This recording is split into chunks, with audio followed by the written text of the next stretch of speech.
4 years ago, he told a Hall of Fame crowd not to laugh, but don't be surprised if he steps back on the court when he's 50. No, Michael Jordan isn't suiting up for his team he owns. If he was, we wouldn't be doing this in the C block. It'd be our top story in the A's. But he has an edge over his own players, those Bobcats. Now, earlier this year, the second overall pick, Michael Kidd-Gilchrist, admitted MJ schooled him one-on-one.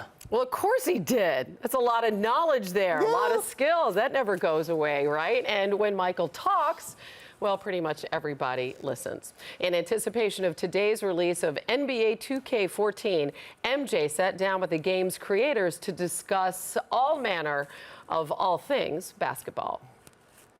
Physically, it was a much more physical game than what it is today. You know, you couldn't walk across the lane without getting checked, you know, or the screens, you know, illegal screens, holding.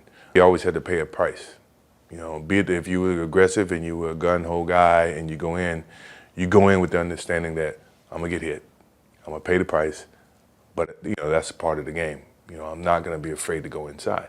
Those are types of things that these kids don't even have a clue of how we had to grow up or how we had to play. You know, I'm playing in my camp against O.J. Mayo. He was a top high school kid coming out, and I never met him first time. In front of my camp, he starts this thing about, you can't guard me, you can't do this. You know, I got my campers here, so I can't really go where I want to go because of my camp. So I stop the camp, send the kids to bed. We go back to playing. And he starts his whole thing, you know, that you can't guard me, you can't do this. And then finally I said, look, dude, you may be the best high school player, but I'm the best player in the world. So from this point on, it's a lesson. And from that point on, it was a lesson. He never won a game. I posted him up. I did everything. If I can ever show you that film, and if you can ever ask him that, ask him about the thing that happened at my camp.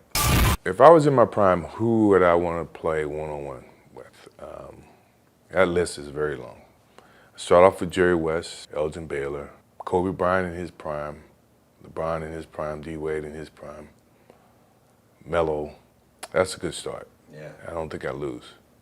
Other than Kobe Bryant because he steals all my moves.